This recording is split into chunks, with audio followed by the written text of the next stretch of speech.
परम सत्यम सर्वाधार सत्य उपदेश अमृत।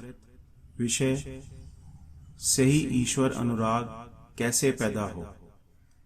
एक बार एक प्रेमी ने श्री महाराज जी से अर्ज की, महाराज जी किस तरह सही सत अनुराग पैदा हो,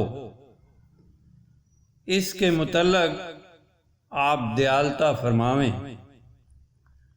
श्री महाराज जी फरमाने लगे, ईश्वर चरणों का विश्वास ही अनुराग पैदा करता है। ईश्वर चरणों का विश्वास ही अनुराग पैदा करता है।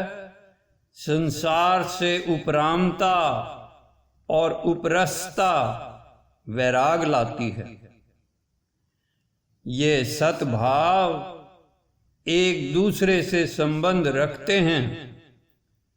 जिस समय परमेश्वर को पाने की सही लगन और तड़फ पैदा होती है और बुद्धि विकारों से निर्विकार होकर दृढ़ निश्चय से प्रभु सिमरन में लगती है, तब सिमरन करते करते ज्यों ज्यों सत विश्वास की परिपक्वता होती जाती है, उस कदर ही इच्छा के जाल से निवृत्ति होती जाती है। ईश्वर के सिमरन के वास्ते गुरु की शरण में जाना पड़ता है और जो युक्ति हासिल हो उसमें पूरी लगन से मुस्तगर्क यानी लीन होना पड़ता है। शारीरिक विकार अथाह हैं। एक सतनाम का आधार लेने से बुद्धि निर्मल होकर इच्छा, चिंता, मान, मद, लोभ, मोह, भय इत्यादि विकारों से छुटकारा हासिल कर लेती है। इन विकारों के संकल्प विकल्प में ही तो ये बुद्धि जकड़ी हुई है। इसे किसी ने इन विकारों से बांध थोड़ा ही रखा है। जब बंधन स्वरूप का विचार करके संसार को बुद्धि दुख रूप समझेगी, तब इससे उपरस होने का यत्न करेगी। जब तक सत विचार में जज़ब नहीं होती, यह संसार की लीला को सुख रूप मानकर मोह माया में फैलती रहती है। इस झगड़े से निकलने का विचार ही पैदा नहीं होता। विचार पैदा हो भी जाए फिर यत्न करने की तरफ ये लगती ही नहीं। अगर यत्न भी करने लग जाए फिर भी बुद्धि राग द्वेष के फंदे से नहीं छूटती। राग द्वेष से मुक्त होने के वास्ते ही तो ये सत साधन महापुरुषों ने प्रकट कर रखे हैं। सात्विक विचार वाली बुद्धि इनको अपनाकर अपना उद्धार कर लेती है। लाखों जीवों ने जिस तरह अपनी कल्याण की है, जिस समय उसी तरह डट कर लग जाओगे, सारा हाल जान जाओगे। एक तरफ होने से काम बनेगा। एक बार की बात है, लाहौर में छज्जू भगत हुए हैं। उनका नियम था सुबह 4 बजे स्नान के वास्ते रावी नदी पर जाया करते थे। एक दिन सुबह गली से गुजर रहे थे तो एक झाड़ू देने वाला झाड़ू दे रहा था। उसने कहा, भक्तों एक तरफ हो जाओ। छज्जू भगत उनकी बात सुनकर खड़े होकर विचार करने लगे कि ये तो बिल्कुल सच कह रहा है कि एक तरफ हो जाओ।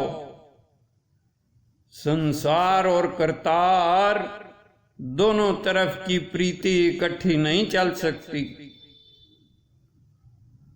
ऐसे ही एक और मुसलमान फकीर हुए हैं।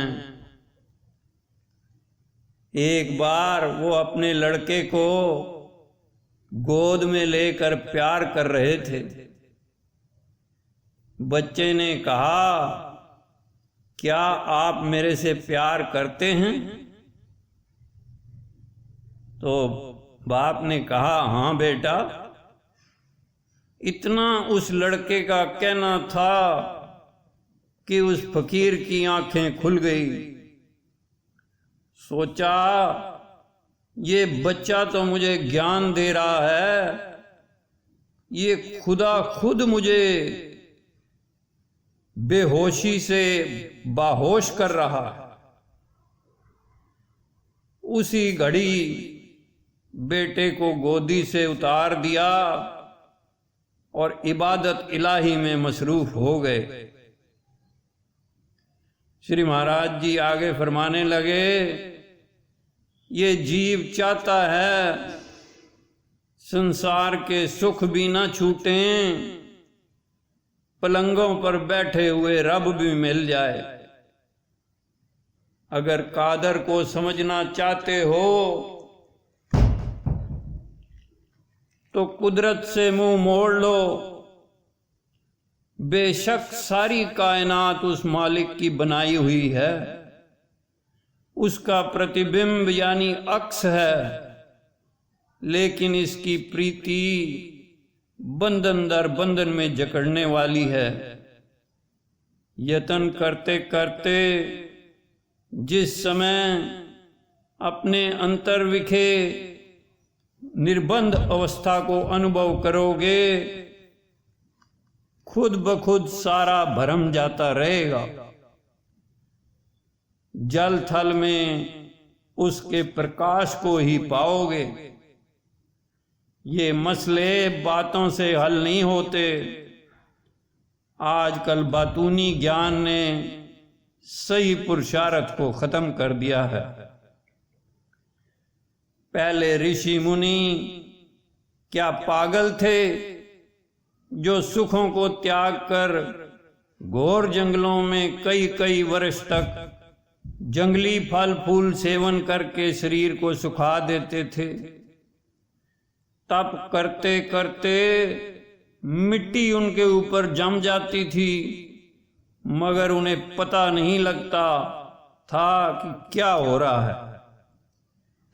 घोर तपस्या में उम्रें बीत जाती थी, तब रंग लगते थे। आजकल तो चूड़ामणि के 4 श्लोक याद कर लिए, 4 श्लोक शंकराचार्य के याद कर लिए और अपने आप को ब्रह्मलोक में पहुंचा हुआ बताने लगते हैं।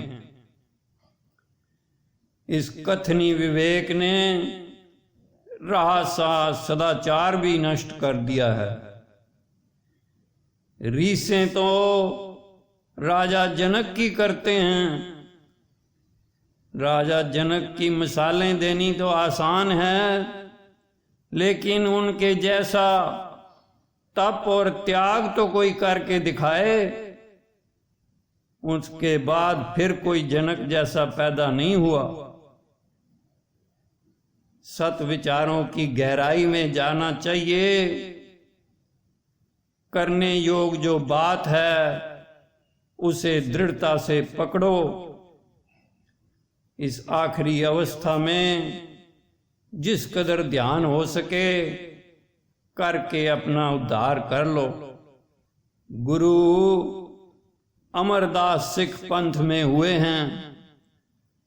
जिस समय वो गुरु अंगद की सेवा में आए, उस समय उनकी उम्र 62 साल की थी। इस उम्र में लोग कई आसरे ढूंढते हैं, मगर कितने जिगर वाले पुरुष थे। उस वृद्ध अवस्था में सुबह उठकर नदी पर जाकर जल लाना और फिर आकर गुरु अंगद देव को स्नान करवाना। ब्यास नदी गुरु स्थान से 3 कोस के फासले पर थी। जाती दफा उल्टे पांव जाना और वापसी दफा सीधे लौटना, ताकि किसी तरह भी गुरु की तरफ पीठ न हो जावे। रसोई के वास्ते लकड़ी इकट्ठी करनी और सिर पर उठाकर लानी। लंगर के बर्तन आप साफ करते थे। इस प्रकार सारा दिन उनका सेवा में गुजर जाता था और रात भजन में गुजारते थे। रात को 2 बजे उठकर पानी के वास्ते चले जाते। कितना सेवा का भाव था। एक रोज की बात है, पोह के महीने में रात को बड़ी सर्दी थी। हवा भी खूब जोर की चल रही थी। अंधेरी रात में जब आप पानी लेने गए और पानी की गागर लेकर लौट रहे थे, तो रास्ते में एक जुलाहे का कोठा पड़ता था। अंधेरी रात होने के कारण वहां पर एक गड्ढा था। उस गड्ढे में सीधे गिर गए। भीतर से जुलाई ने आवाज लगाकर जुलाई से पूछा, ये कैसी आवाज आई है? जुला कहने लगा, इस अंधेरी रात में और कौन बाहर निकलता है? वो अमरू नेथावा ही होगा, जिसका कोई था ठिकाना नहीं। उसे ही रात दिन चैन नहीं आता। ऐसा सुनकर भी अमरदास कुछ नहीं बोले। उसी तरह गागर उठाए हुए चल दिए। ऐसे प्रभु सिमरन और सेवा में लीन हो चुके थे। जाकर गुरु जी को स्नान करवाया। जब सुबह सत्संग हुआ, समाप्ति हुई, तो गुरु अंगद देव जी ने पूछा, अमरदास, रात को जुलाए ने क्या शब्द उच्चारण किए थे? अमरदास ने हाथ जोड़कर अर्ज की, महाराज जी, आप तो अंतर्यामी हैं, परिपूर्ण हैं। उस समय की घटना गुरु अंगद देव जी ने खुद संगत के सामने रखी और फरमाया, आज से अमरदास नेथावा नहीं है। ये अमरदास नेथाव्यां दा थां है, ने माणियां दा मान है, ने ओटियां दी ओट है, ने घरियां दा घर है। उसे अपना उच्च अधिकारी जानकर अपना आसन उसके हवाले कर दिया था। फकीरों के इम्तिहान कई तरह के होते हैं। एक बार की बात है, अकबर चित्तौड़ में लड़ाई लड़ रहा था। किला फतेह नहीं हो रहा था। किसी ने अकबर को सलाह दी, इस समय नानक की गद्दी पर गुरु अमरदास बैठे हैं, उनकी मन्नत मानो। अकबर बड़ा उस्ताद था। झट ही उसने आंखें बंद करके दुआ मांगी। उसी समय किले का दरवाजा टूट गया। फतेह के बाद अकबर भेंट लेकर पंजाब आया। गोविंदवाल साहिब में हाजिर होकर 5 मोहरें भेंट की और खुशी खुशी वापस हुआ। प्रेमी जी, उम्र की तरफ नहीं देखना चाहिए। ये शौक और सिदक की बात है। जब भी दृढ़ता होगी बेड़ा पार हो ही जाता है। विचार तो आपने सुन रखे हैं। प्रेम भी है, शौक भी है, किसी बात की तंगी भी नहीं है।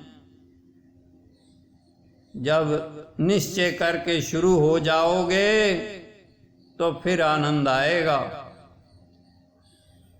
आनंद संसार के मोह चक्कर से परे कर देता है और करने के बिना कोई काम तोड़ नहीं चढ़ता। सहजे सहजे अभ्यास करके अपनी कल्याण करो। जब संसार से वैराग होगा ईश्वर अनुराग आ जाएगा। दुखी दीन अनाथ जीवों की सेवा में धन लगाओ और सेवा में तन मन धन निष्काम भाव से लगाओ। ओम ब्रह्म सत्यम सर्वधा।